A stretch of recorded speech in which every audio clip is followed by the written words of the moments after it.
Hello everyone. তো previous video' দুটাত আমি টোটেল 40টা কুৱেশ্যন ডিছকাছ কৰিছিলোঁ আজিৰ ভিডিঅ'ত আমি আৰু বাকী থকা 20টা কুৱেশ্যন ইয়াতে ডিছকাছ কৰিম তো বৰলেণ্ড ইউনিভাৰ্চিটি 2025 কুৱেশ্যন পেপাৰটো যিসকলে এক্সাম এটেণ্ড কৰিছে তেখেতসকলে গম পাব যে এক্সাম পেপাৰটো এইবাৰ বহুতেই কি আছিলে চিলেবাছতকৈ বেলেগ আছিলে তো আজিৰ 20টা কুৱেশ্যনত আমি কি ডিছকাছ কৰিম যে বাকী যিখিনি কুৱেশ্যনছ এক্সামৰ লগত ৰিলেটেড আছিলে এতিয়া চাওক যিও কুৱেশ্যন নহওক কিয় গোটেই 60টা কুৱেশ্যন লাৰ্ণ কৰা বা এজন মানুহৰ কাৰণে মুখস্থ ৰখাটো ইমান এটা ইজি নহয় আমি ইয়াতে মোষ্টলি কি কৰি আছোঁ মোষ্টলি আমি ডিছকাছ কৰি আছোঁ এক্সাম ৰিলেটেড যিখিনি কুৱেশ্যনছ আছিলে ঠিক আছে এক্সাম ৰিলেটেড কুৱেশ্যনছ হয় কুৱেশ্যনবিলাকৰ যিবিলাক MCQs আছে MCQ গোটেইকেইটা মনত ৰখা পচিবল নহয় সেইকাৰণে অলপমান মডিফাই কৰা হৈছে MCQবিলাক ঠিক আছে একজেক্ট হুবহু দিব পৰাটো পচিবল নহয় বাট কুৱেশ্যনবিলাক ৰিলেটেড হয় কাৰ লগত এন্ট্ৰেন্স এক্সামটোৰ লগত ঠিক আছে তো এক্সামত যিকেইটা কুৱেশ্যন আহিছিলে সেইকেইটা কুৱেশ্যনকে বেছ হিচাপে লৈ কিনে এই MCQ সিৰিজ তিনিটা বনোৱা গৈছিলে ভিডিঅ'ৰ সিৰিজ আৰু তাৰে আমি 40টা কুৱেশ্যন পাৰ্ট 1 আৰু পাৰ্ট 2 2020 টাকে কুৱেশ্যন ডিছকাছ কৰিছোঁ যিসকলে ভিডিঅ' দুটা চোৱা নাই তেওঁলোকে প্ৰথমে ভিডিঅ' দুটা চাই ল'ব তেতিয়া আমাৰ কুৱেশ্যনবিলাক বুজাতে অলপ সুবিধা হ'ব তো আজি আমি ডিছকাছ কৰিম কুৱেশ্যন নম্বৰ 41 ৰ পৰা আপ টু 60 লৈকে তো টোটেল 20টা ভিডিঅ' আমি এই ভিডিঅ'ত কভাৰ কৰিম ঠিক আছে আৰু কুৱেশ্যনবিলাক MCQবিলাক মই অপশ্যনকেইটা ডিছকাছ নকৰোঁ ইয়াতে অকল কুৱেশ্যনটো ডিছকাছ কৰিম আৰু ইয়াক এনচাৰটো ডিছকাছ কৰিম ঠিক আছে নহ'লে ভিডিঅ'টো বহুত দীঘলীয়া হৈ যাব আশা কৰোঁ আপোনালোকে ভিডিঅ' গোটেইখিনি চাব তো এই মাৰ্চ ক্লাছলৈকে আপোনালোকক সকলোকে ৱেলকাম জনাই আজিৰ প্ৰথমটো কুৱেশ্যনটো যদি আমি চাওঁ Question number 41. A school's art curriculum encourages students to create artwork and express their personal experiences, social observations, and emotions. The main pedagogical benefits of this approach is okay. তো প্ৰথমে কোৱেশ্যনটো আমি বুজি লওঁ কি কৈছে যে স্কুলৰ যেটো আৰ্ট ওয়াৰ্ক কাৰিকুলাম আছে ঠিক আছে আৰ্ট ওয়াৰ্ক চিত্ৰাঙ্কন যেটো বা সংগীত ৰিলেটেড হওক বা ইয়াতে কোৱা হৈছে আপোনালোকৰ আৰ্ট ওয়াৰ্ক কাৰিকুলামত মোষ্টলি কোৱা হয় যে যেটো আমি অসমীয়াত যদি কওঁ শিল্প সংগীত যেটো শিল্প সংগীত পাঠদান ঠিক আছে শিল্প সংগীত পাঠত ষ্টুডেন্ট এটাই কিহত এনকাৰেজ কৰে তো ক্ৰিয়েট এ আৰ্ট ওয়াৰ্ক এটা বনাবলৈ উৎসাহিত কৰে ঠিক আছে ইয়াতে তেও কি অৱদান আগবঢ়ায় যে ছাত্ৰ ছাত্ৰীসকলে আৰ্ট ওয়াৰ্ক বনাবলৈ উৎসাহিত কৰে তেওঁৰ পাৰ্সোনেল যিখিনি এক্সপেৰিয়েন্স আছে এজন ছাত্ৰৰ যেটো পাৰ্সোনেল এক্সপেৰিয়েন্স আছে পাৰ্সোনেল এক্সপেৰিয়েন্সৰ পৰা তাৰ পিছত সোশ্যাল যেটো অবজাৰভেশন আছে সোশ্যাল অবজাৰভেশন মানে হৈছে সমাজৰ পৰা ছাত্ৰজনে কি দেখি কিনে কি শিকি লয় তাৰ পৰা ঠিক আছে সমাজৰ পৰা যিখিনি পায় সমাজৰ পৰা পোৱা বস্তুখিনি ঠিক আছে সমাজৰ পৰা আৰু পাৰ্সোনেল এক্সপেৰিয়েন্স কোনি হয় পাৰ্সোনেল এক্সপেৰিয়েন্সত কোৱা হয় জীৱনৰ যেটো অভিজ্ঞতা আছে ছাত্ৰ এজনৰ ঠিক আছে জীৱনৰ অভিজ্ঞতা তাৰ পিছত আৰু এটা ওয়াৰ্ড দিয়া আছে সোশ্যাল অবজাৰভেশন হৈ গল ইমোশন ঠিক আছে আৰু ভাৱ অনুভূতি যিখিনি আছে ষ্টুডেন্টজনৰ এইখিনিৰ পৰা ষ্টুডেন্ট এটাই যিখিনি আৰ্ট ওয়াৰ্ক ক্ৰিয়েট কৰিব পাৰে সেই আৰ্ট ওয়াৰ্কখিনিৰ পেডাগজিক্যাল বেনিফিট কি হয় এতে পেডাগজিক্যাল ওয়াৰ্ডটো বুজাবিছে পেডাগজি মানে হৈছে আপোনালোকৰ যেটো শিক্ষণ পদ্ধতি ঠিক আছে শিক্ষণ পদ্ধতি যেটো আছে শিক্ষণ পদ্ধতি বা কৌশল বুলি আমি যাক কওঁ পদ্ধতি বা কৌশল যেটো আছে এই কৌশলৰ বেনিফিট কি হয় এইবিলাক কৰিলে ছাত্ৰ ছাত্ৰীৰ জীৱনৰ অভিজ্ঞতা সমাজৰ পৰা যি শিকে নিজৰ যি ভাৱ অনুভূতি আছে এই গোটেইখিনি দি যিখিনি সংগীত শিল্প পাঠদান কৰোৱা হয় ইয়াতে এই শিক্ষণ পাঠদানৰ কৌশল বিলাকৰ বেনিফিট কি হয় এনেকুৱা ধৰণৰ যদি আমি কৰো ষ্টুডেন্ট বিলাকৰ কি বেনিফিট হয় ইয়াৰ যদি আমি কাৰেক্ট আনসাৰ চাও correct answer option number C to provide a medium to self expression and foster emotional intelligence and empathy ঠিক আছে ইয়াতে কোৱা হৈছে মোষ্টলি ইয়াতে কোৱা হৈছে আপোনালোকৰ মই যদি বস্তুখিনি ডিকোড কৰিব দেখনি ইয়াতে কোৱা হৈছে আপোনালোকৰ ছাত্ৰজনৰ জীৱনৰ যিখিনি অভিজ্ঞতা আছে বা সেলফ এক্সপেৰিয়েন্স যিখিনি আছে ঠিক আছে সেলফ এক্সপেৰিয়েন্স মানে জীৱনৰ যেটো নিজৰ যেটো ভাৱনা ক্ৰিয়েট হয় ঠিক আছে নিজৰ ভাৱনা তাৰ ওপৰতো চিন্তা শক্তিৰ বৃদ্ধি হয় ঠিক আছে চিন্তা শক্তি ভাল হয় আৰু এটা কি হয় শিল্প মাধ্যমত তেওঁৰ অভিজ্ঞ হৈ যায় কথা বুজি পালা তাৰ পিছত যেটো দিয়া আছে যে ফস্টাৰ এণ্ড ইমোশনাল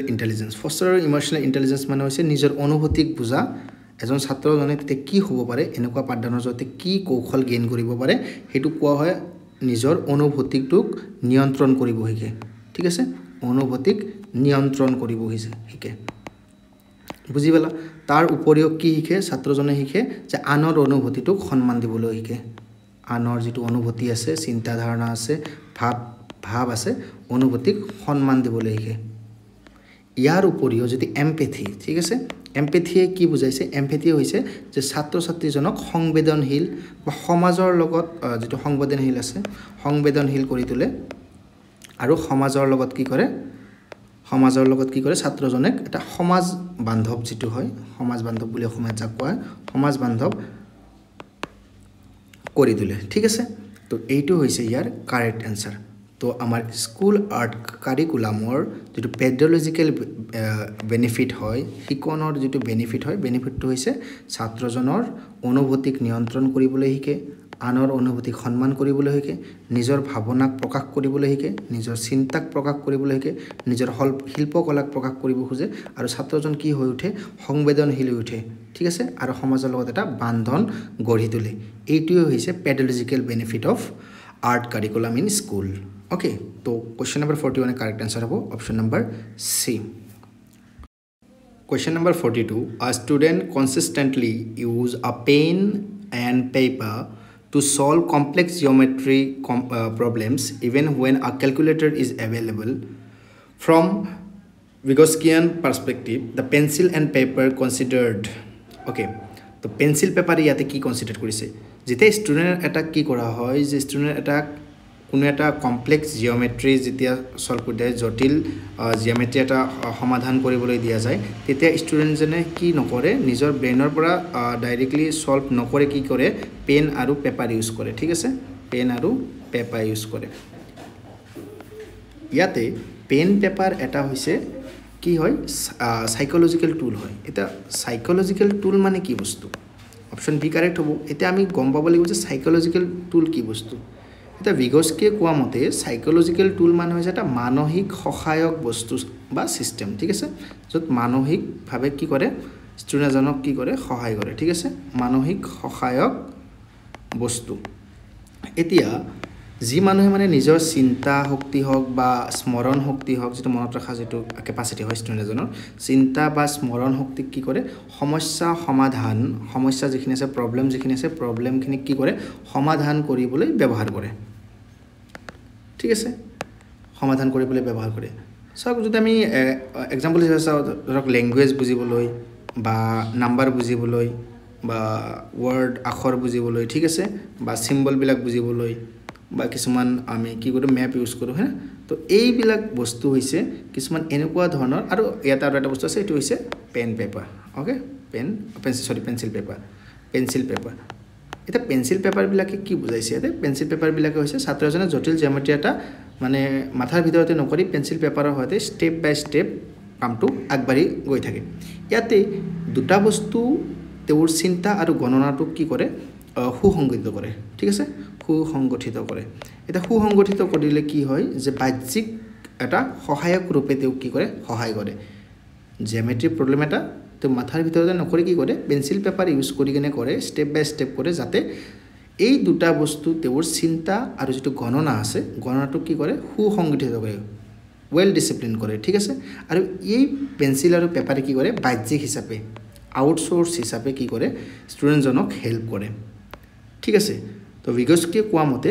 ফিজিওলজিক্যাল সাইকোলজিক্যাল টুল যেটো আছে সাইকোলজিক্যাল টুলত এটা নিদৰ্শন হয় যত মানে কি কৰা হয় যে যেটো কগনিটিভ প্ৰসেস আছে আৰু মেন্টাল ওয়াৰ্ক আছে হেতুক সাপোৰ্ট কৰি লাৰ্নিং এফিশিয়েন্ট কৰি তোলে ঠিক আছে বুজি পালা তো 42 কারেক্ট আনসার করতে হবে correct answer option number B Question number 43 a school counselor is working with a student who is exhibiting sign of low self-esteem and anxiety. The counselor decided to use a humanistic approach in which of the following action is most consistent with this approach. Okay, a school counselor কি হয় এজন ফেসিলিটেটৰ হয় ঠিক আছে ফেসিলিটেটৰ হিচাপে কাম কৰে school কাউন্সিলৰ এজনে তো স্কুল কাউন্সিলৰ এজনে কেনেকুৱা ধৰণৰ ষ্টুডেন্ট যিজন ষ্টুডেন্টে নিজকে সদায় কি বুলি ভাবে কম বুলি হয় বেলেগৰ পৰা নিজকে বহুত লো বুলি ফিল কৰে আৰু এনজাইটিত থাকে ঠিক আছে এটা উদ্বেগ পৰিবেশত স্কুলত সময় গটায় ঠিক আছে এনেকুৱা ধৰণৰ ষ্টুডেণ্টবিলাকৰ কাউন্সিলাৰ এজনে বা ফেচিলিটেটৰ এজনে কেনেকুৱা ধৰণৰ হিউমেনিষ্টিক এপ্ৰ'চ ব্যৱহাৰ কৰিব বা যাৰ জৰিয়তে ষ্টুডেণ্টজনৰ লগত সৰ্বাধিক পৰিমাণৰ মিল খোৱা কামটো কি হ'ব কোৱেশ্চনটো বুজি পালা ইয়াৰ যেটো কাৰেক্ট আনসাৰ হ'ব correct answer option number C engaging in a active listening and providing a safe non-judgmental space for the student to explore their own feeling and solutions ইয়াতে হিউম্যানিস্টিক এপ্ৰ'চৰ যেটো মূল কথা হৈছে ষ্টুডেণ্টক ইমোশনালি সাপোৰ্ট কৰা ঠিক আছে ষ্টুডেণ্টজনক কি কৰিবলৈ প্ৰথম অৱস্থাত ইমোশনালি সাপোৰ্ট কৰিব লাগিব ফেচিলিটেটৰ হিচাপে ষ্টুডেণ্টজনক ইমোশনালি সাপোৰ্ট কৰিব লাগিব আৰু নন জাজমেন্টেল যেটো এনভায়ৰনমেন্ট আছে তাৰ লগত কি কৰিব লাগিব নিজৰ অনুভূতি চিন্তা আৰু সলিউশন যেটো আছে সলিউশনটো এক্সপ্লোৰ কৰিবলৈ গনে আমি কি কৰিব লাগিব এক্সপ্লোৰ কৰিবলৈ কাউন্সিলৰজনে গাইডেন্স দিব ঠিক আছে অকল গাইডেন্সে নহয় গাইডেন্স দিয়াৰ হলনিও এজন ফেচিলিটেটৰ হিচাপেও কাম কৰিব ঠিক আছে তো যেতে ষ্টুডেণ্টক মন দি শুনিব ফেচিলিটেটৰজনে বা কাউন্সিলৰজনে তেতিয়া কি হ'ব ষ্টুডেণ্টজনৰ যেটো অনুভূতি আছে এটো মুক্তভাৱে প্ৰকাশ পাব ঠিক আছে আৰু মুক্তভাৱে প্ৰকাশ পাবলৈ এই তিনিটা যেটো আমি কও প্ৰভাইডিং এটা সেফ এনভায়ৰনমেন্ট ফৰ্ম কৰিব লাগিব এটা নন জাজমেন্টেল স্পেস দিব লাগিব যাতে ষ্টুডেণ্টজনক বেলেগৰ লগত জাজ কৰা নহয় ঠিক আছে ষ্টুডেণ্টজনক ভালদৰে বুজি পোৱা আৰু ষ্টুডেণ্টজনক কি কৰিব লাগিব এক্সপ্লোৰ देयर ফিলিংস আৰু সলিউশন তো ফিলিং বুজি কেনে ছাত্ৰজনৰ অনুভূতি বুজি কেনে সলিউশন সমাধান বিচাৰিব লাগিব ইয়াতে হৈছে এজন a good facilitator or you also known as a counsellor ঠিক আছে যেজনে গাইডেন্স দিয়ে ষ্টুডেন্ট বিলাকক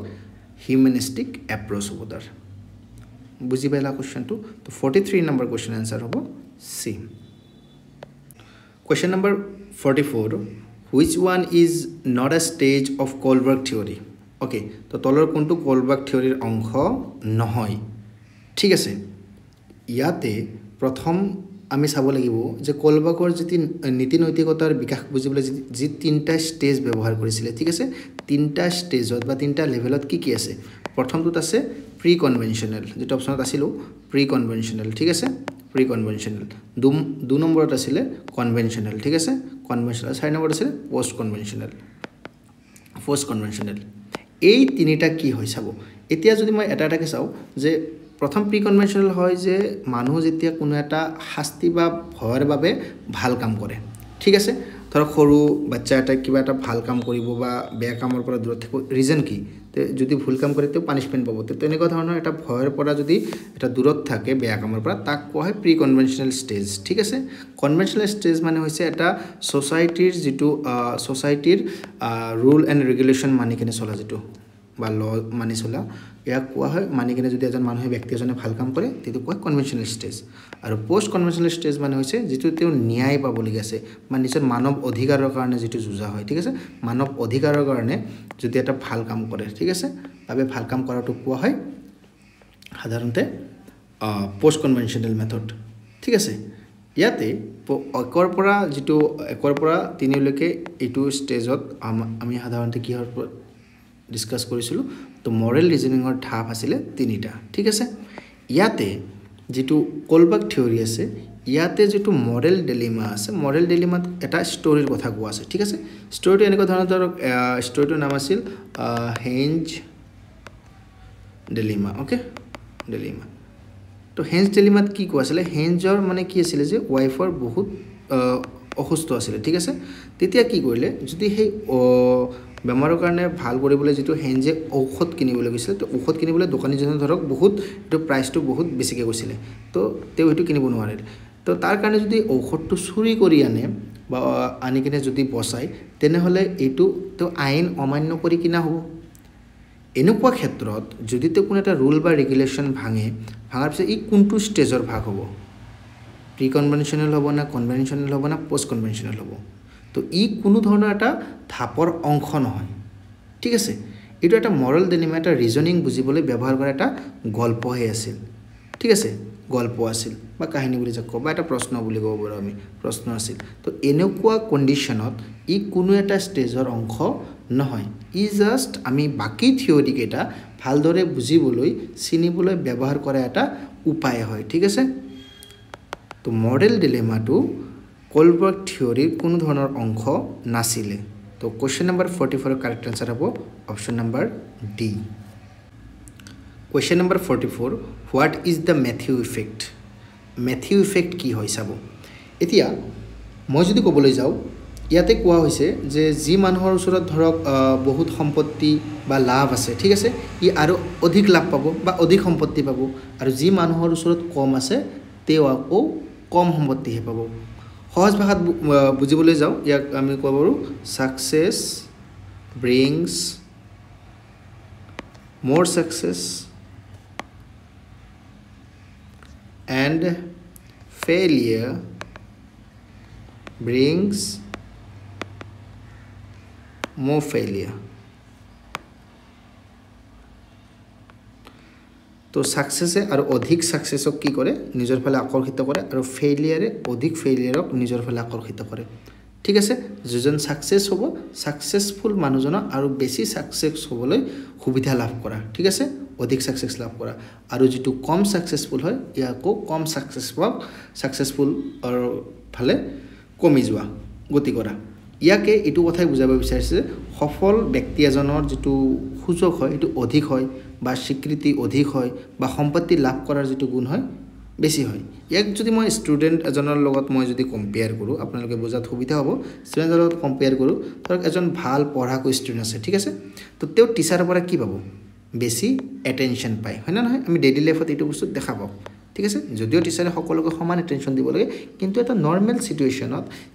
ক্লাছৰুম এটা ষ্টুডেন্ট পাকত ষ্টুডেন্ট এটা টেলেন্টেড ষ্টুডেন্ট এটা টিচাৰৰ পৰা সদায় কি পাব বেছিকে এটেনশন পাব ঠিক আছে আকৌ এই যেটা মানে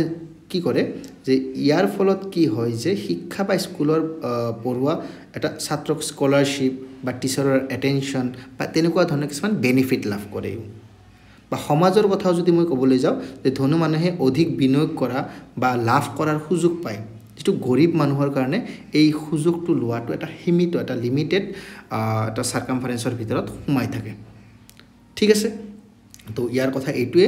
যে আ phenomena where success leads more success বুজি পালা তো মেথিউ ইফেক্ট কি হয় তো 45 নম্বৰ কোৱেশ্চনৰ কাৰেক্ট আনসাৰ হ'ব option number B question number 46 what is the definition of idealism তো আইডিয়ালিজমৰ ডেফিনিশন কি হয় আইডিয়ালিজমৰ ডেফিনিশন আছে a philosophy that emphasizes the importance of idea mind and spiritual values ঠিক আছে আ ফিলসফি কি কোৱা হয় যে আইডিয়ালিজম মানে কি আইডিয়ালিজম হৈছে এটা দাৰ্শনিক মতবাদ য'ত কোৱা হয় যে মানুহৰ মন চিন্তা ধাৰণা ঠিক আছে মন হওক বা চিন্তা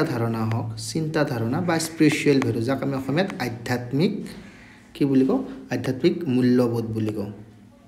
আধ্যাত্মিক মূল্যবোধ যেটো বাহ্যিক যিবিলাক বস্তু আছে বাহ্যিক বস্তুতকৈ বহুত ওপৰৰ বস্তু ঠিক আছে তো ইয়াতে শিক্ষাৰ লগত যদি আইডিয়ালিজমটো মই যদি চাওঁ যে আইডিয়ালিজমত কি কোৱা হয় যে শিক্ষাৰ মূল উদ্দেশ্য কি ছাত্ৰজনৰ যেটো মন আছে ছাত্ৰৰ মন আৰু নীতি নৈতিকতাৰ বিকাশ কৰা ঠিক আছে নীতি নৈতিকতাৰ বিকাশ কৰা হৈছে ছাত্ৰৰ ওপৰত শিক্ষাৰ মূল উদ্দেশ্য বুজি পালা কথাটো ইয়াত কেৱল বাহ্যিক জ্ঞান বাহিৰা যেটো জ্ঞান বুলি কমি বাহ্যিক জ্ঞান বা ধ্যানৰ যোগেদি বাহ্যিক ধ্যানৰ যোগেদি ইয়াক বিকাশিত কৰিব পৰা না যায় তো আইডিয়ালিজমত গুৰুত্ব প্ৰদান কৰা হয় মানুহজনৰ চিন্তাৰ ওপৰত মানুহজনৰ মনৰ ওপৰত আৰু তাৰ আধ্যাত্মিক মূল্যবোধৰ ওপৰত ঠিক আছে মন কৰিব আমি এটা যদি কওক আইডিয়া মানে হৈছে idea is real okay idealism মানে হৈছে শৰ্ট ফৰ্মত যদি কওঁ মই আইডিয়া ইজ ৰিয়েল মানে কৈছে মন আৰু যেটো চিন্তা সেই দুটাই হৈছে সকলোতকৈ প্ৰধান ঠিক আছে মানুহ এজনৰ মন আৰু চিন্তাক বাহ্যিক বস্তুতকৈ আটাইতকৈ বেছি গুৰুত্ব প্ৰদান কৰা হয় তো 46 নম্বৰ কোৱেশ্চনৰ কাৰেক্ট আনসাৰ হ'ব option number B Okay, question number 47. What is the definition of realism? तो realism or definition हो दिसे माक ठीक है से तो realism or correct definition तो हो ৰিয়েলিজমৰ কাৰেক্ট ডেফিনিশ্যন হ'ব option number C a philosophy that emphasizes the existence of reality independent of precipitation and observable okay তো ইয়াতে ৰিয়েলিজমে কি বুজাইছে ৰিয়েলিজম এটা দাৰ্শনিক মতবাদ হয় য'ত বাস্তৱতাৰ কথা কোৱা হয় ঠিক আছে বাস্তৱতাত আমাৰ মন বা চিন্তাৰ পৰা এটা স্বতন্ত্ৰভাৱে আৰু ই অবজাৰ্ভেবল ফেক্টৰ আৰু বিজ্ঞানসন্মত পদ্ধতিত বুজি পাব পাৰি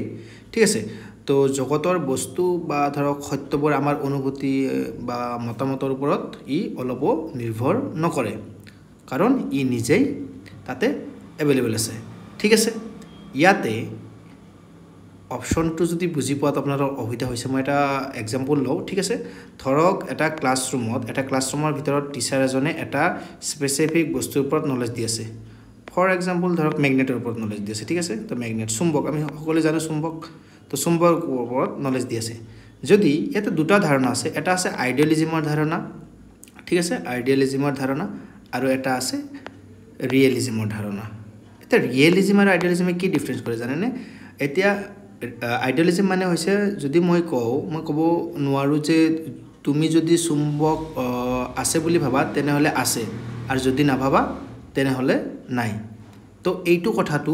আইডিয়েলিজমৰ কাৰণে কি নহ'ব সঁচা নহ'ব ঠিক আছে মই যদি আপোনাক কওঁ যে চুম্বক আছে তেনেহ'লে আছে মই এইটো কথাটো ক'ব নোৱাৰিম যে তুমি যদি ভাবা চুম্বক আছে তেনেহ'লে আছে আৰু যদি নাভাবা তেনেহ'লে নাই তো এইটো আইডিয়েলিজমৰ ডেফিনিশ্যন হ'ব ঠিক আছে আৰু ৰিয়েলিজমত এই একেটা বস্তুকে কেনেধৰণে উপস্থাপন কৰা হ'ব ধৰক চুম্বক আমাৰ ধাৰণা বা চিন্তা নহ'লেও আছে আৰু ইয়াৰ যিটো কেৰেক্টাৰ হয় এই কেৰেক্টাৰ ৱাইজ ইয়াৰ কামবিলাক কৰি গৈ থাকে বুজি পালা কথাটো আৰু ধৰক যদি মই এটা ডেমনষ্ট্ৰেশ্যন কৰিবলৈ যাওঁ এই গোটেই কণ্ডিশ্যনখিনিক ডেমনষ্ট্ৰেশ্যনৰ সময়ত আমি কেনেকুৱা ধৰণে ক'ব পাৰোঁ যে যিবিলাক অবজাৰ্ভেবল ফেক্ট আছে যেনে মানে আমি দেখোঁ বা পৰীক্ষাৰ জৰিয়তে সত্য প্ৰমাণিত কৰিব পাৰোঁ সেইবিলাক হৈছে অবজাৰ্ভেবল ফেক্ট কথা বুজি পালা এতিয়া ৰিয়েলিজম মতে এই চুম্বকৰ যিটো শক্তি ঠিক আছে ই আমাৰ মন বা বিশ্বাস বা ভাৱনাৰ ওপৰত নিৰ্ভৰ নকৰে ই আমাৰ প্ৰেচিপিটেশ্যন নোহোৱা হ'লেও বাস্তৱত আছে আপুনি মানক ইয়া নামানক যে চুম্বকৰ শক্তি আছে নে নাই চুম্বকে লোৰ কণাক আকৰ্ষণ কৰিব নে নাই এইটো আপুনি মানি ল'লেও ইয়াৰ যিটো সত্যতা ই কি হয় এইটো প্ৰুভেন হয় ঠিক আছে ৰিয়েলিজমত এইটো আছে কিন্তু আইডিয়েলিজমত তেনেকুৱা নহয় আইডিয়েলিজমত কোৱা হয় যে আমি এনেকুৱা ক'ব কেতিয়াও নোৱাৰোঁ যে তুমি যদি ভাবা চুম্বক আছে তেনেহ'লে আছে তুমি যদি নাভাবা তেনেহ'লে নাই আইডিয়েলিজমৰ ধাৰণা হৈছে এইটো ঠিক আছে তো ৰিয়েলিজমত কি কৰা হয় a philosophy that emphasizes the existence of reality independent precipitation and observable যাক আমি কি কৰিব পৰীক্ষা আৰু আমাৰ অবজাৰ্ভেবল ফেক্টৰ জৰিয়তে ইয়াক আমি কাৰেক্ট ৱেত কি কৰিব পাৰোঁ প্ৰুভেন কৰিব পাৰোঁ তো ইয়াতে ৰিয়েলিজমত চুম্বকৰ যদি ডেফিনেশ্যনটো লৈ চাওঁ আমি তো চুম্বকৰ শক্তিৰ মন আৰু বিশ্বাস বা ভাৱনাৰ ওপৰত আমাৰ অলপো নিৰ্ভৰ নকৰে ঠিক আছে তো ৰিয়েলিজমৰ কাৰেক্ট ডেফিনেশ্যন হ'ব অপশ্যন নম্বৰ চি কুৱেশ্যনটো বুজি পোৱাত অলপমান অসুবিধা হ'ব পাৰে তো কাৰণ বি এডৰ ষ্টুডেণ্টবিলাকৰ কাৰণে এইবিলাক অলপমান টাফ হৈ যায় কাৰণ এইবিলাক পিছলৈকে যেতিয়া এম এড বা বি এডৰ কোৰ্চ কৰি থাকোঁ তেতিয়া ইয়াৰ ডেপ্থ মিনিংবিলাক আৰু ডেফিনেশ্যনবিলাক বুজি পোৱাত আমাৰ অলপ সহায় হয় ঠিক আছে তো যিয়ে নহওক আমি নেক্সট কুৱেশ্যনলৈকে আগবাঢ়োঁ কুৱেশ্যন নম্বৰ 48ত দিয়া আছে what is a key characteristic of formative evaluation in curriculum ঠিক আছে ফৰ্মেটিভ ইভেলুৱেশ্যন মানে কি বুজোৱা হয় ফৰ্মেটিভ ইভেলুৱেশ্যন মানে হৈছে যে শিকাৰ সময়ত আমি কি কৰি থাকোঁ কণ্টিনিউৱাছ এছেছমেণ্ট লৈ থাকোঁ মানে নিৰন্তৰ মূল্যায়ন কৰি থাকোঁ আমি চালি জাৰি চাই থাকোঁ যাতে শিক্ষক আৰু ছাত্ৰ দুয়োজনৰ মাজত কি হয় যিটো শিক্ষাৰ প্ৰক্ৰিয়া আছে তো ছাত্ৰ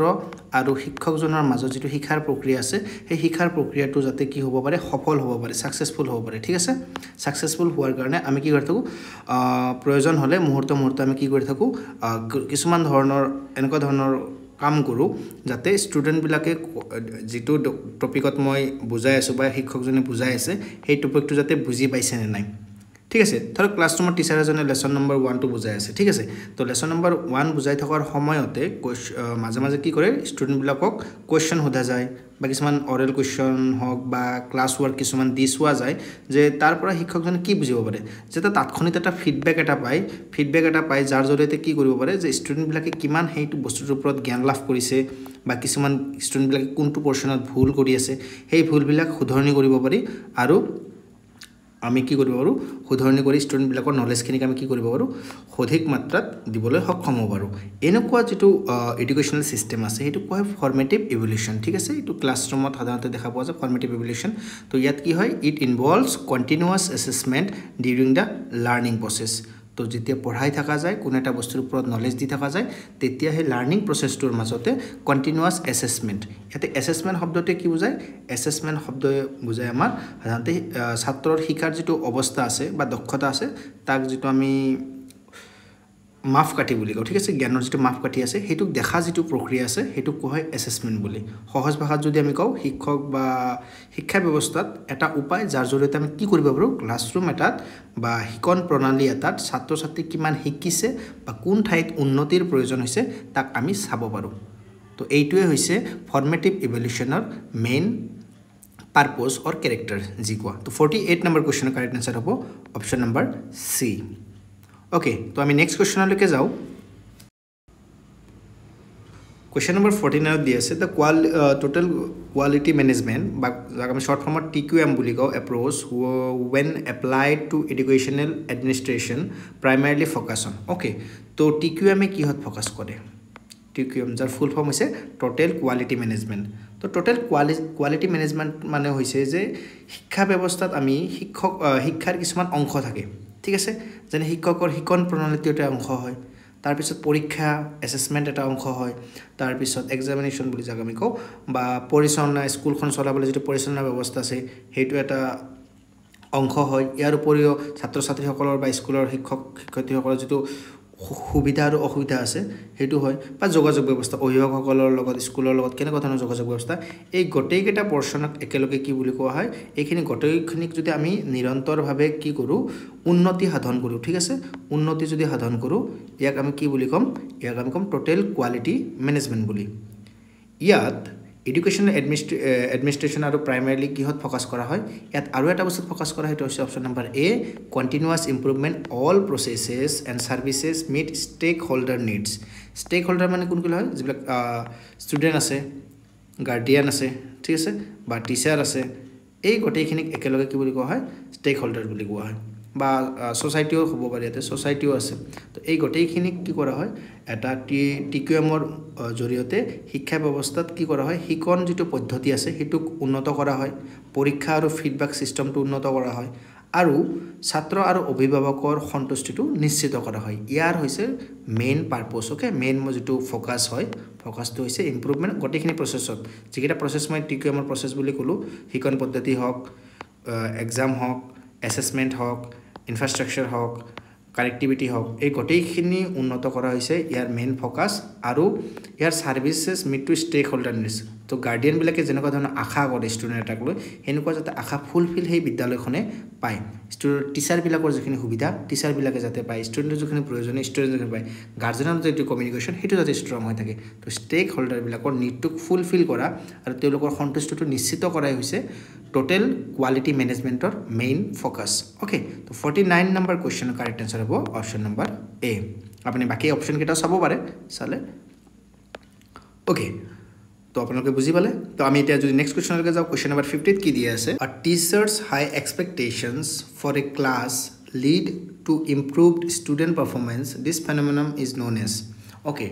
a teacher high expectation for class lead improve the student performance যেতিয়া টিচাৰ এজনে ক্লাছৰুম এটাৰ ওপৰত ষ্টুডেন্ট বিলাকৰ ওপৰত আশা কৰে যে তেওঁলোকে ভাল ফলাফল কৰিব আৰু হসাকৈ যদি ষ্টুডেন্ট বিলাকে হেনেকুৱা ক্ষেত্ৰত ভাল ফলাফল আনিবলৈ সক্ষম হয় তো সেই অৱস্থাটো কি বুলি কোৱা হয়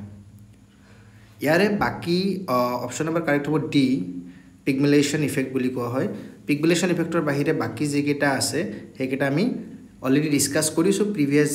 ভিডিওত পাৰ্ট 1 ত আমি হাউথনৰ এটা কোৱেশ্চন আহিছিলে তো হেতু কোৱেশ্চন আমি ডিসকাস কৰিছো মেথিউ ইফেক্ট এই ভিডিওতে ওপৰত আছে সাগে কোৱেশ্চনটা আপোনালোকে চাব পাৰে বা পাই আহিছে তো হাউথন ইফেক্ট মানে কোনখিনি কথা হয় হাউথন ইফেক্ট মানে হৈছে মানুহে নিজৰ আচৰণ হলনি কৰে কাৰণ তেওঁলোকে জানে যে তেওঁলোকক কোনোবা এজন মানুহে বেলেগ মানুহে চাই আছে ঠিক আছে তো এটো ইয়াৰ অপচন নহব প্লেসিবো ইফেক্ট মানে হৈছে ধৰক কোনো এটা কাৰ্যকৰী বস্তু নাপায়ও যদি মানুহ এটা উন্নতি কৰে বা ছাত্ৰ এজনৰ বিশ্বাস আছে যে তেওঁ কামটো কৰিব পাৰিব তেনেকুৱা ইফেক্টক কোৱা হয় প্লেসিবো ইফেক্ট যেটো ইয়াৰ কাৰেক্ট আনসাৰ হ'ব মেথিউ ইফেক্ট মানে হৈছে যে ধনী মানুহ যে ধনী হৈ যায়, দুখীয়া মানুহ যে গৰীবতকৈ গৰীব হৈ যায়, এনেকুৱা যিটো ইফেক্ট, ঠিক আছে, এক মেথিউ ইফেক্ট হয়। আৰু যিটো পিগমেলেশ্যন ইফেক্ট আছে, পিগমেলেশ্যন ইফেক্ট মানে হৈছে ধৰক ক্লাছৰুমে ছাত্ৰবিলাকক যদি টিচাৰজনে যোগ্য বুলি ভাবে যে ছাত্ৰবিলাক বহুত ভাল, বহুত যোগ্য, ভাল নম্বৰ পোৱা যোগ্য, তেতিয়া তেওঁ সেই অধিক সময় বা মনোযোগ বা উৎসাহ দিয়ে ক্লাছৰুমটোক, ঠিক আছে, বেছি উৎসাহ দিয়ে। আৰু ছাত্ৰও সেই আশাটো পূৰণ কৰিবলৈ কিনে কি কৰে যে অধিক কষ্ট কৰে, আৰু কষ্টৰ বিনিময়ত ছাত্ৰ ছাত্ৰীসকলে বেছি ভাল ফলাফল লাভ কৰিবলৈ সক্ষম হয়। কথা বুজি পাইছে? মানে উচ্চ আশা আকাংক্ষাৰ ফলত যদি ফলাফলো ভাল হৈ যায় ক্লাছৰুমটোত বা ষ্টুডেণ্টবিলাকৰ, তেনেহ'লে তাক কোৱা হয় পিগমেলেশ্যন এফেক্ট বুলি, ঠিক আছে। তো ইয়াৰ কাৰেক্ট আনচাৰ হ'ব অপশ্যন নম্বৰ ডি। অ'কে, আমি নেক্সট কুৱেশ্যনলৈকে আগবাঢ়োঁ। কুৱেশ্যন নম্বৰ 51ত কোৱা হৈছে, which sociological term describes how school can perpetuate existing social inequalities by validating the cultural norms of the dominant class? Okay, তো প্ৰশ্নটো প্ৰথমে আমি বুজি লওঁ যে স্কুল এখনত ঠিক আছে কেনেকৈ সমাজৰ যিটো আগতেই সমাজত চলি অহা অসমতা, যিটো ছ'চিয়েল ইনইকুৱেলিটিজ বুলি কোৱা হয়, ঠিক আছে, ছ'চিয়েল ইনইকুৱেলিটিজ এইটো চলি আহিছে। আৰু বহুতো এনেকৈ ডমিনেণ্ট ক্লাছ আছে যেনেকৈ যাক সমাজত মানে কি হয় যে বেছি ক্ষমতা থাকে বা ধনশীল মানুহবিলাক থাকে আৰু প্ৰভাৱন্ত ব্যক্তিবিলাক থাকে, তেওঁলোকৰ যিটো সাংস্কৃতিক, তেওঁলোকৰ যিটো ভাষা আৰু তেওঁলোকৰ যিটো মূল্যবোধ, সেইটোকে কি বুলি ভাবে? কাৰেক্ট বুলি ভাবে, ঠিক আছে, সেইটোকে কাৰেক্ট বুলি ভাবে আৰু এইটোক সঠিক মান্যতা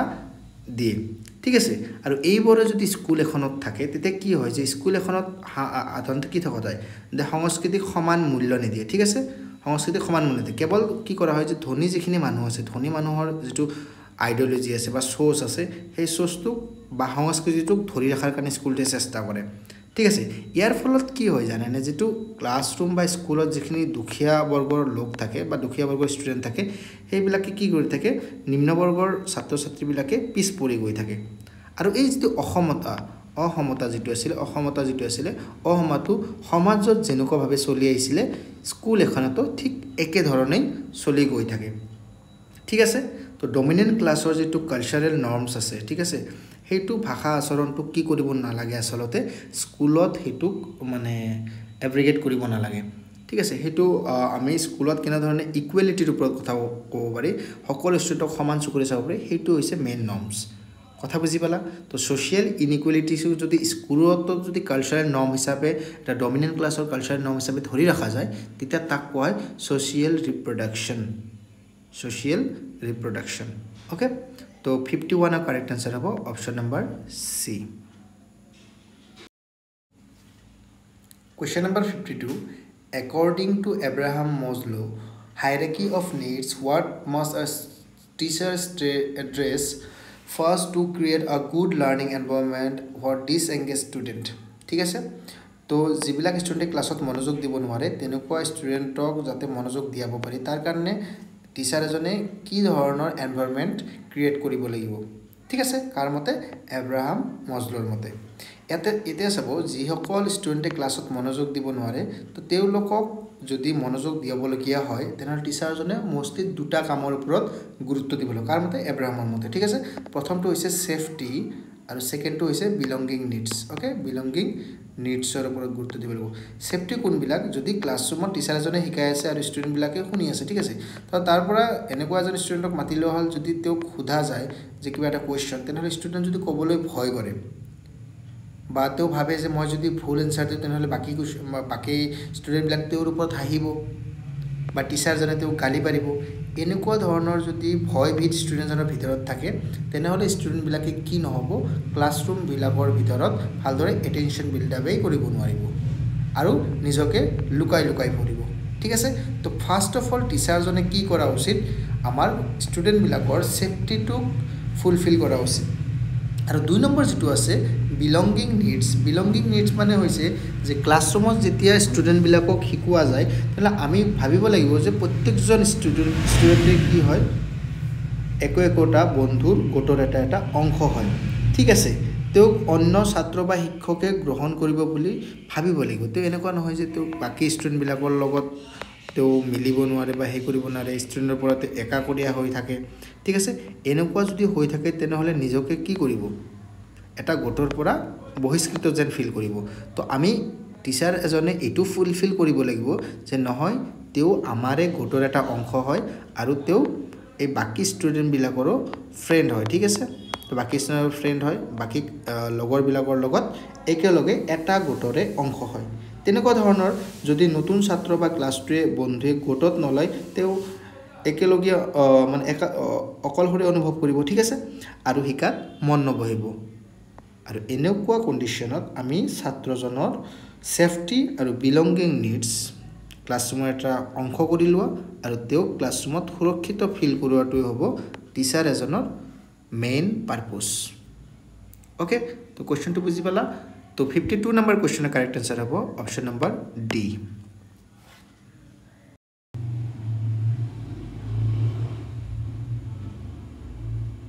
Question number 53. The National Education Policy NEP 2020 of India places significant emphasis on which of the following aspect education. Okay, so NEP 2020 মেল যেটো এটা ক্যারেক্টার হয় তাত কেটামান ক্যারেক্টার দিয়া আছে তো বাকি এটা তো নহব অপশন নাম্বার সি কারেক্ট হ'ব অপশন নাম্বার সি কি কৈছে a multidisciplinary and holistic education with flexibility ঠিক আছে তো NEP 2020 যেটো মেইন যেটো মটো আছিল মেইন যেটো মটো আছিল হেতু কি আছিল যে একে ধৰণৰ শিক্ষা নহয় বৰঞ্চ মানে কি হয় ছাত্ৰ ছাত্ৰীসকলৰ আগ্ৰহ মতে বেলেগ বেলেগ বিষয় যাতে একেলগে পাঠদান কৰিব পাৰে ঠিক আছে বেলেগ বেলেগ বিষয় যাতে ষ্টুডেণ্টে শিকিব পাৰে ঠিক আছে ইয়াৰ লগতে বাকি যিবিলাক এডুকেশনাল ক্যাৰেক্টাৰ আছে লাইক যেনেকুৱা ধৰণৰ পঢ়া শুনা কৰাৰ উপৰিও যেনে স্পৰ্টছ হওক বা মিউজিক হওক বা তেওঁলোকৰ নৈতিকতাৰ কেনেকৈ ধৰণে বিকাশ কৰিব পাৰি বা চিন্তা শক্তিৰ কেনেকৈ বিকাশ কৰিব পাৰি সেইবিলাক গোটেইখিনিক একেলগে উন্নত কৰাই হৈছে NEP 2022 মূল লক্ষ্য ঠিক আছে তো NEP 2020 কি কোৱা আছিল যে যেটো ফ্লেক্সিবল আৰু যেটো কমপ্লিট ডেভেলপমেন্ট আছিল তাৰ ওপৰত বেছি গুৰুত্ব দিয়া আছিল ঠিক আছে ৰুট লাৰ্নিং আৰু যেটো এক্সাম বেস যিখিনি নলেজ হয় হেতুৰ ওপৰত ইমান এটা গুৰুত্ব দিয়া নাছিল আমাক দিছিল multidisciplinary system multiple language multiple topics multiple সাবজেক্টৰ ওপৰত যাতে ষ্টুডেণ্টে পঢ়িব পাৰে আৰু হোলিস্টিক এডুকেশনাল ডেভেলপমেন্টও কৰিব পাৰে ঠিক আছে যেনে নৈতিকতাৰ বিকাশ কৰা চিন্তা শক্তিৰ বিকাশ কৰা এই গোটেইখিনি বিকাশ যদি ষ্টুডেণ্ট এজনে এটা সময়তে কৰি গৈ থাকিব পাৰে তেনেহলে কি হ'ব এডুকেশনটো ফুলফিল হ'ব ষ্টুডেণ্টজনৰ কথা বুজি পালা তো NEP 2020 আমাৰ মেইন যেটো পাৰপ'জ আছিল হেতু আছিল multidisciplinary and holistic education with flexibility ঠিক আছে কেতিয়া পঢ়া বাদ দিলে যিখিনি সময়ত পঢ়া বাদ দিব তাৰ পৰা যাতে ষ্টুডেণ্ট আকৌ পিছলৈকে কমপ্লিট কৰি যাই থাকিব পাৰে ঠিক আছে তো ফ্লেক্সিবল হ'ব এডুকেশনটো ইমান ষ্টুডেণ্টৰ কাৰণে হাৰ্ড কৰি ৰাখা নাই অলপমান ফ্লেক্সিবল কৰি দিছে সহজ কৰি দিছে তো 53 কাৰেক্ট আনসাৰ হ'ব অপচন নম্বৰ সি ঠিক আছে Question number 54. Which of the following is a primary characteristic of a competency-based curriculum? Okay? So competency-based curriculum or main যেটো character হয় এটো কি হয় main character হৈছে a focus on mastery on specific skill. এতিয়া সব competency-based curriculum হৈছে যেটো modern curriculum or technique হয় যেটো আমাৰ পাৰম্পৰিক যেটো curriculum system আছে ঠিক আছে এটা আমাৰ ওল্ড কাৰিকুলাম সিস্টেম আছিল ওল্ড কাৰিকুলাম সিস্টেমত কেনেকুৱা ধৰণৰ আছিল যে ষ্টুডেণ্ট বিলাকে ক্লাছৰুমত কিমান ধ্যান কেন্দ্ৰিত কৰিছে না নাই ষ্টুডেণ্ট বিলাকে কি কৰিছে যে পাঠ্যক্ৰমত যেখিনি পঢ়া আছে সেইখিনি কমপ্লিট কৰিছে না নাই বা ষ্টুডেণ্ট বিলাকে ক্লাছৰুমত কিমান সময় বহিছে কিমান সময় শিকিছে তাৰ ওপৰত বেছি গুৰুত্ব দিয়া হৈছিল ঠিক আছে তো এটা কোৰ্স ৰিলেটেড আছিল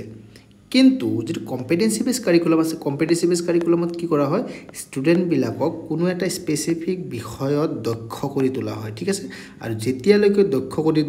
দক্ষ কৰা নহয় বা পাকত কৰা নহয় তেতিয়ালৈকে পিছৰ বিষয়টোলৈকে লৈ যোৱা নহয় ঠিক আছে তো প্ৰথমটো বিষয়ত সকলো ষ্টুডেণ্টকে একেলগে কি কৰিবলৈ চেষ্টা কৰা যায় যে পাকত কৰিবলৈ দক্ষ কৰিবলৈ মাষ্টাৰি কৰিবলৈ চেষ্টা কৰা যায় আৰু পিছৰ বিষয়লৈকে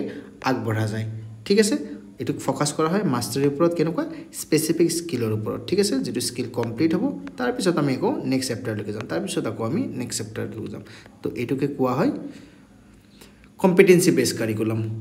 ওকে তো 54 নম্বৰ কোৱেশ্চনৰ কাৰেক্ট আনসাৰ হ'ব অপচন নম্বৰ ডি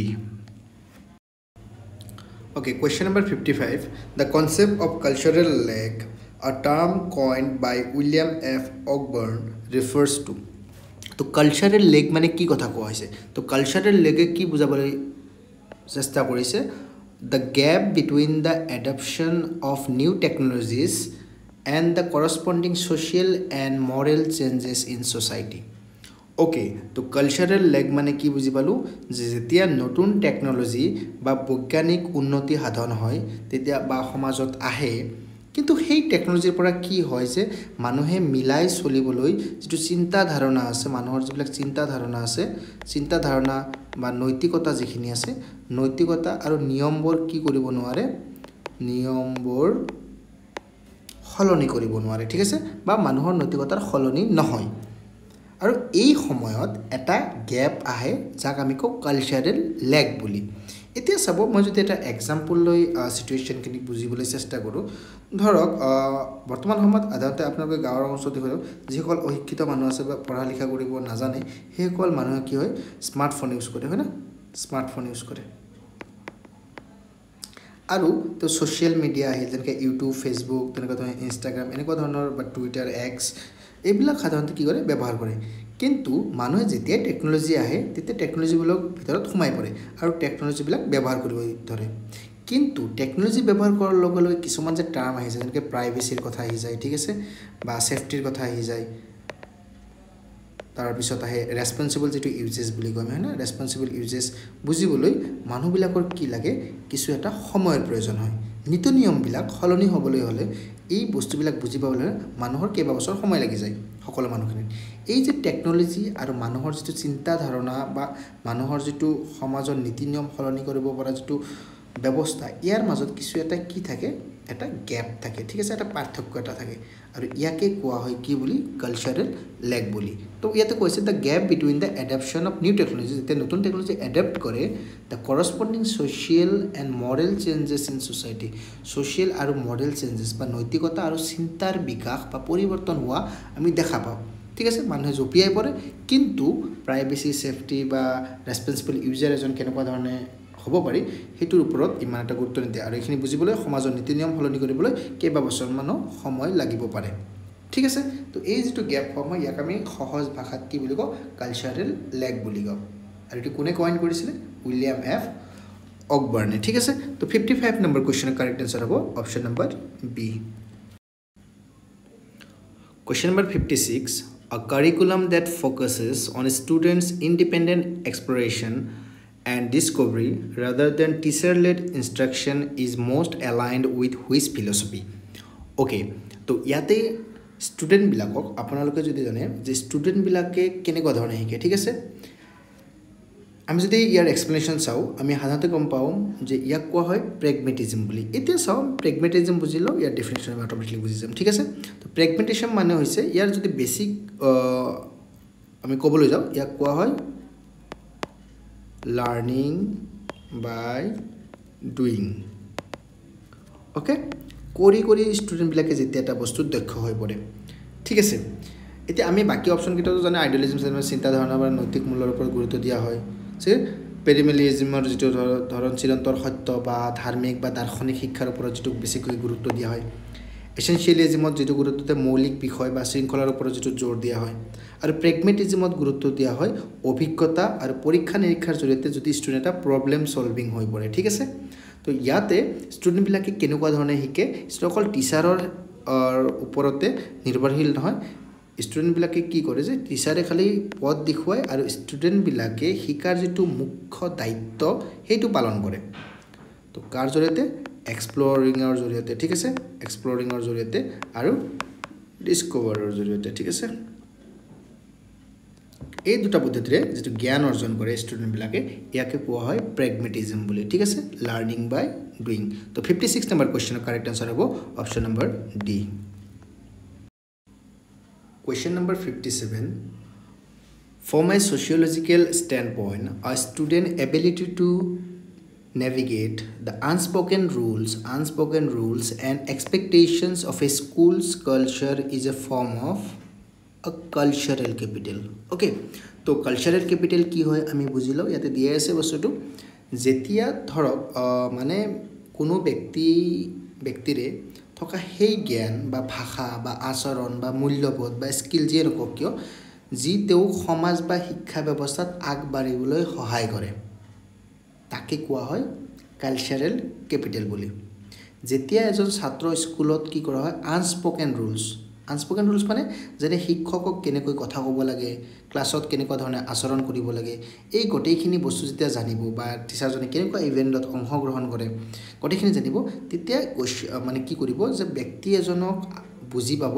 আৰু এই ক্ষমতাটোকে ছ'চিঅ'লজিকেল ভাষাত কি কৰা হয়, ছ'চিঅ'লজিকেল ভাষাত কোৱা হয় কালচাৰেল কেপিটেল বুলি। ঠিক আছে, কালচাৰেল কেপিটেল বুলি কোৱা হয়। বুজি পালা? ওকে, যদি চাওঁ মই যদি উদাহৰণ হিচাপে বুজাবলৈ চেষ্টা কৰোঁ, ধৰক এটা স্কুলত দুজন ছাত্ৰ আছে। ঠিক আছে, এটা ক্লাছৰুম বা এটা স্কুলত দুজন ছাত্ৰ আছে। তো প্ৰথমজন ছাত্ৰৰ ধৰক পেৰেণ্টছ কি হয় অলৰেডি এডুকেটেড হয়। ঠিক আছে, বা স্কুলৰ মেনাৰ্ছবিলাক অলৰেডি ষ্টুডেণ্টজনক শিকাইছে। এডুকেটেড পেৰেণ্টছে নিজৰ ষ্টুডেণ্টক, নিজৰ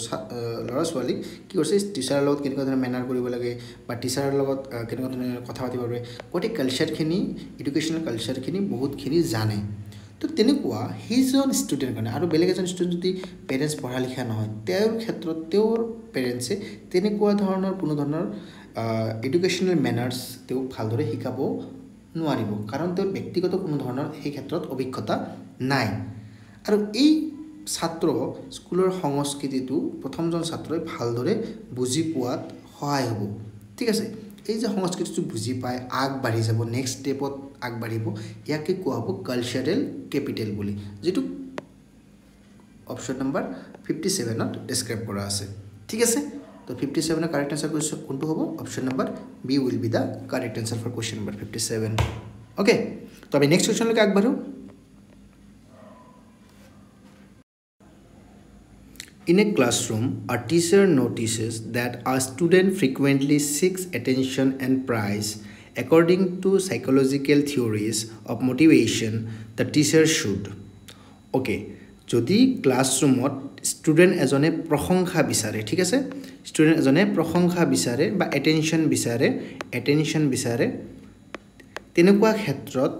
শিক্ষক এজনে কি কৰা উচিত? শিক্ষক এজনে ভাল আচৰণৰ সময়তে তেওঁক প্ৰশংসা আৰু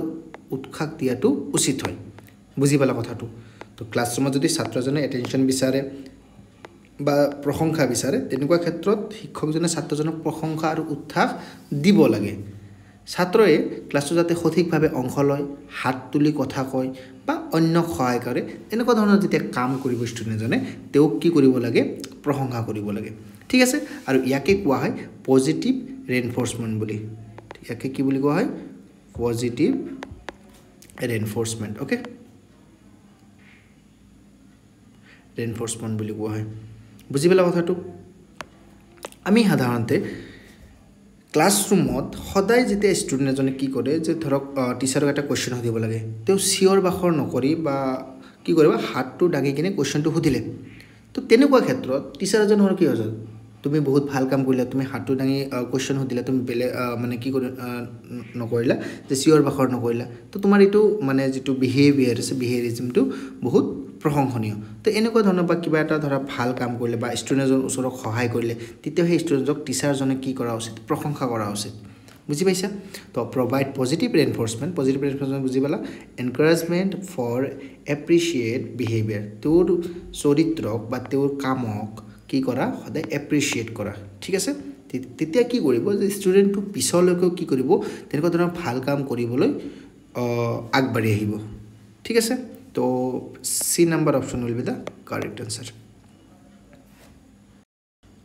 Question number 59. What is the primary purpose of formative assessment in a classroom?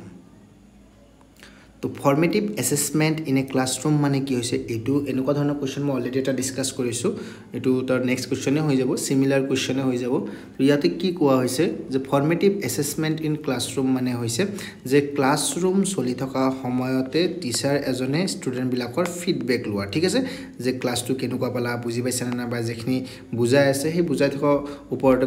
ষ্টুডেণ্টবিলাকক quiz সোধা বা তেনেকুৱা কুৱেশ্যন কৰা, যাৰ ফলত কি কৰিব পাৰোঁ, যে ষ্টুডেণ্টবিলাক কোনখিনি পৰ্চনত উইক আছে বা কোনখিনি পৰ্চন ভালদৰে বুজি পোৱা নাই, সেইখিনিক টিচাৰে আকৌ এবাৰ বুজাই দিয়া আৰু ষ্টুডেণ্টবিলাকৰ ষ্টাডিক ইম্প্ৰুভমেণ্ট কৰা। ঠিক আছে, ইয়াত হৈছে ফৰ্মেটিভ এছেছমেণ্টৰ মেইন লক্ষ্য। কি দি আছে option number C? To provide ongoing feedback. Class চলি থকা সময়ত ষ্টুডেণ্টবিলাকৰ পৰা ফিডবেক লোৱা যে তোমালোকে বুজি পাইছানে নাই কোৱেশ্যন সোধা তেওঁলোকৰ লগত এংগেজমেণ্টটো বিল্ড আপ কৰা যিটো হয় সেইটো হৈছে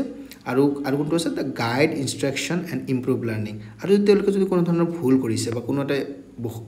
বিষয়বস্তু বুজি পোৱা নাই সেইখিনি গাইড কৰি দিয়া আৰু শিকাই দিয়া আৰু ইম্প্ৰুভ লাৰ্ণিং আৰু শিকন প্ৰণালীটোক উন্নত কৰাই হৈছে ফৰ্মেটিভ এছেছমেণ্ট ইন এ ক্লাছৰুমৰ প্ৰাইমাৰী পাৰপ'জ অ'কে তো কুৱেশ্যন নম্বৰ 59 কাৰেক্ট এনচাৰ হ'ব অপশ্যন নম্বৰ চি তো আমি যদি আমাৰ শেষৰ কুৱেশ্যনটোলৈকে চাওঁ কুৱেশ্যন নম্বৰ 60 দিয়া আছে in the context of contemporary education the most significant role of a school library or a learning resource center okay বৰ্তমান সময়ৰ স্কুল লাইব্ৰেৰী বা লাৰ্নিং ৰিসোৰ্স সেন্টাৰ বিলাকৰ মুখ্য ভূমিকা কি হয় ইয়াতে আমি চাব লাগিব ইয়াৰ মুখ্য ভূমিকা হৈছে act as a dynamic hub for digital literacy information retrieval collaborative learning and fostering a research culture okay এতিয়া আমি যদি প্ৰত্যেকটো ভাগ ভালদৰে চাওঁ act of dynamic hub for digital literacy মানে কি কৰা হয় ইয়াতে প্ৰথমটো হৈছে লাইব্ৰেৰীত আগৰ দিনত কেনেকুৱা আগৰ দিনত মানুহবিলাকে কি কৰিছিল লাইব্ৰেৰীত দুটা কাম মনে মনে বহি থকা বুক পঢ়ি থকা আৰু যিখিনি লাইব্ৰেৰীন আছে তো বস্তুখিনি চোৱা চিতা কৰা বা ষ্টুডেণ্টবিলাক কোনে বুকবিলাক লৈছে কিমান দিন ৰাখিছে আকৌ টাইমতে ঘূৰাই দিছে নে নাই সেইবিলাক চোৱা চিতা কৰা কিন্তু বৰ্তমান সময়ৰ লাইব্ৰেৰীবিলাকৰ এইটো উদ্দেশ্য নহয় ঠিক আছে বা লাৰ্নিং ৰিসোৰ্স সেন্টাৰ যিবিলাক আছে সেইবিলাকৰ ভূমিকা এইটো নহয় বৰ্তমান সময়ৰ সাধাৰণতে লাইব্ৰেৰীবিলাকৰ ভূমিকা অলপমান বদলি গৈছে প্ৰথমটো যেটো কোৱা হৈছে dynamic hub for digital literacy এটা ডিজিটেল লিটাৰেচি মানে হৈছে যিবিলাক ধৰক ৰিসোৰ্স অনলাইনত বিলুপ্ত হৈ গৈছে ঠিক আছে যিবিলাক ৰিসাৰ্চ অনলাইনত বিলুপ্ত হৈ গৈছে বা তেনেকুৱা ৰিসাৰ্চ এটা কিননে সঠিকভাৱে বা বিশ্বাসযোগ্যভাৱে সোৰ্স এটাৰ পৰা বিচাৰি উলিয়াব পাৰি বা ছাত্ৰ এজনক কেনেকা ধৰণৰ যেটো প্লেগৰিজম ৰোধ কৰিব পাৰি বা যেটো কি কৰা হয় তেনেকুৱা পদ্ধতি আৰু ঠিক আছে তেনেকুৱা পদ্ধতি প্লেগৰিজম ৰোধ কৰা পদ্ধতি এটা শিকোৱা হয় তেনেকুৱা ধৰণৰ পদ্ধতি কি বুলি কয় ডিজিটেল লিটাৰেচি বুলি কোৱা হয় ইনফৰমেশন ৰিট্ৰিভেল মানে হৈছে যে ধৰক ষ্টুডেণ্ট এজনে কিমান মানে সঘনাই বা জলদিকে কি কৰিব সঠিকভাৱে যিখিনি প্ৰয়োজনীয় তথ্য সেইখিনি বিচাৰি পাবলৈ হৈছে সেইখিনি যাতে দক্ষতা লাভ কৰে ধৰক উদাহৰণস্বৰূপে কিদৰে ধৰক অনলাইন জাৰ্নেল বা ডাটাবেছ এটাৰ পৰা ৰিসাৰ্চ অপাৰেটৰত ব্যৱহাৰ কৰিব লাগিব এই গোটেইখিনি বস্তুটো জানাটো হৈছে information retrieval okay the third point is called the collaborative learning at কোৱা হৈছে যে লাইব্ৰেৰী এটা গ্ৰুপ প্ৰজেক্ট ওয়াৰ্ক যেটো আছে গ্ৰুপ প্ৰজেক্ট ওয়াৰ্ক যিবিলাক আছে গ্ৰুপ প্ৰজেক্ট ওয়াৰ্ক বিলাকক মোটিভেট কৰা আৰু সাধাৰণতে কি কৰা যে ডিসকাশন পেনেল বা প্ৰেজেন্টেশন প্ৰেক্টিছৰ সুবিধা কৰি দিয়ে ষ্টুডেণ্ট বিলাকক বুজি পালা তো দলগত কামক সহায় কৰা তাতে কি হয় যে আইডিয়া বিলাক এক্সচেঞ্জ হয় আৰু প্ৰডাক্টিভিটি অফ এডুকেশ্যন ইনক্ৰিজ হয় and the fourth one is called the fostering a research culture foster research মানে হৈছে শিক্ষক আৰু যিজন লাইব্ৰেৰিয়ান থাকে লাইব্ৰেৰিয়ান একেলগে ছাত্ৰজনক কি কৰা ৰিসাৰ্চ মেথডলজিটো শিকাই দিয়া ঠিক আছে আৰু ছাত্ৰক ক্লাছ ওয়াৰ্কৰ বাহিৰে যেটো এক্সপ্লোৰেটৰি লাৰ্নিং যেটো আছে হেতুক আগ্ৰহী কৰি তোলোৱা হৈছে ৰিসাৰ্চ কালচাৰৰ মেইন দুটা মটো ঠিক আছে এটা হৈছে ৰিসাৰ্চ যেটো ৰিসাৰ্চ মেথডলজিটো বুজাই দিয়া আৰু দুই নম্বৰ যেটো আছে হেতুক আমি কও সাধাৰণতে exploratory learning okay learning improvement কৰাই হৈছে মডাৰ্ন যিবিলাক স্কুল লাইব্ৰেৰী আছে বা লাৰ্নিং ৰিসোৰ্স সেন্টাৰ আছে হেবিলাকৰ মেইন significant role okay তো ইয়াৰ 60 নম্বৰ কোৱেশ্চনৰ কাৰেক্ট আনসাৰ হ'ব option number D will be the correct answer তো এতিয়ালৈকে আমি টোটাল 60 টা কোৱেশ্চন ডিসকাস কৰিলো ঠিক আছে টোটাল 60 টা কোৱেশ্চন ডিসকাসৰ ভিতৰত আমি 2020 ৰেকে তিনিটা ভিডিওত ভাগ কৰি গনে ভিডিওবিলাক ডিসকাস কৰিলো আপোনালোকে এটা কথা গম পাব যে যেটো কোৱেশ্চন পেপাৰ মই বনাইছো কোৱেশ্চন পেপাৰটো এজ ইট ইজ বৰ্লেণ্ড ইউনিভাৰ্সিটিৰ যেটো এন্ট্ৰেন্স হৈছিল ঠিক আছে বিএড এন্ট্ৰেন্স হৈছিল তেলত হবহু নিমিলিব কাৰণ কোৱেশ্চন আনসাৰ কেটা এক্সামৰ পৰা মুখস্থ কৰি গটেখিনি ইমান হাই ৰেংকৰ কোৱেশ্চন এটা মনত ৰাখাটো পসিবল নহয় মই জাস্ট আপোনালোকক এই ভিডিওটোৰ জৰিয়তে এইটোও বুজাব বিচাৰিছো যে কেনেকুৱা ধৰণৰ বেস কোৱেশ্চন বিলাক আহিছিল এক্সামত ঠিক আছে তো আপোনালোকে তেনেকুৱা ধৰণৰ সৰু বেসিক বা ৰিয়েলিজম আইডিয়লিজম এইবিলাকৰ ওপৰত কনচেপ্টটো ক্লিয়াৰ কৰা কোনে কেনেকুৱা ধৰণৰ আইডিয়া আগবঢ়াইছিলে বা টিচাৰ এজনৰ ৰোল কেনেকুৱা ধৰণৰ হয় ফৰ্মেটিভ এছেছমেণ্ট তো বেছিক যিখিনি কনচেপ্ট আছে সেইখিনি মই দাঙি ধৰিব চেষ্টা কৰিছোঁ যাতে ফিউচাৰত আপোনালোকৰ কি হয় সুবিধা হয় ঠিক আছে তো এই বেছি যিখিনি কুৱেশ্যন ইয়াতে ডিছকাছ এইবিলাক এমএড বা বিএডত সাধাৰণতে বেছিকৈ ডিছকাছ কৰা হ'ব ঠিক আছে আমি এইটো ভাৰ্ছ হিচাপে তেতিয়া আমি পাম কিন্তু বৰ্তমান সময়ত নাজানো কিভাৱে তেনেকুৱা ধৰণৰ কুৱেশ্যন দিছে ষ্টুডেণ্টবিলাকে কোৱা মতে তো কুৱেশ্যনটো বহুতেই অলপমান বেলেগ ধৰণৰ আছিলে নতুন ফ্ৰেছাৰ ষ্টুডেণ্টবিলাকে যিবিলাকে এইবিলাক অলৰেডি ষ্টাডি কৰা নাই এইবিলাক ষ্টাডি কৰিও গৈহে আছে তো ইয়াৰ কাৰণে আমি আশা কৰোঁ কাট অফ মাৰ্ক কম যাওক আপোনালোকৰ যিখিনি কষ্ট কৰিছে আপুনি যি লিখিছে বা কাট অফ কম গ'লে আপোনালোকে যাতে নিজৰ ছিটটো পাবলৈ সক্ষম হয় তো সেইখিনি আশা কৰোঁ তো এইটোক ডাইৰেক্টলি আপোনালোকে বিএড এণ্ট্ৰেঞ্চৰ পেপাৰ লগত ৰিলেট কৰিবলৈ নাযাব এইটো জাষ্ট এটা বেছ মটো হয় সেইটো কুৱেশ্যন পেপাৰৰ ঠিক আছে তো আপোনালোকৰ ভিডিঅ' তিনিটা চাই কেনেকুৱা পালে মোক জনাব আৰু আশা কৰোঁ পিছলৈকে মই এডুকেশ্যনেল ভিডিঅ' দি থাকিম মষ্টলি মই এডুকেশ্যনেল ভিডিঅ'বিলাক দিওঁ বা এডমিশ্যন ৰিলেটেড বা বাকী তেনেকুৱা ধৰণৰ ৰিলেটেড যিসকলে মোক কমেণ্টত কৈ আছে সেইবিলাকৰ কাৰণে বেলেগ ইউটিউব চ'ৰ্চ আপুনি চাব পাৰে মই তেনেকুৱা ধৰণৰ ভিডিঅ' এতিয়ালৈকে দিয়া নাই মই জাষ্ট এডুকেশ্যনেল ভিডিঅ'হে বনাওঁ ষ্টুডেণ্টবিলাকক নতুন এটা বস্তু শিকোৱাৰ কাৰণে ঠিক আছে তো আমি এটা বেলেগ এক্সপিৰিয়েঞ্চ এটা পালোঁ এটা হাৰ্ড ডিফিকাল্ট কনচেপ্ট এটা যিটো আমি পিছলৈ শিকিবলৈ যাম তাক আমি এক্সামতে আমি ডিল কৰিবলগীয়া হ'ল তো এটা আমাৰ কাৰণে এটা আপোনালোকৰ কাৰণে মষ্টলি এটা ইউনিক এটা এক্সপিৰিয়েঞ্চ আছিলে আপোনালোকৰ ইমান কষ্ট বা যিসকলে বহুত বেলেগ টপিক যি চিলেবাছ চাই আছিলে তেওঁলোকৰ কাৰণেও এটা বহুত নিৰাশাৰ কথা এইটো এক্সাম হলত যাই কিনে তো আশা কৰোঁ আপোনালোকৰ ৰিজাল্ট ভালে হওক তো আজিৰ চিৰিজ ইয়াতে শেষ কৰিছোঁ এম এছ ক্লাছত আপোনালোকে ইমান সময় দিয়াৰ কাৰণে ধন্যবাদ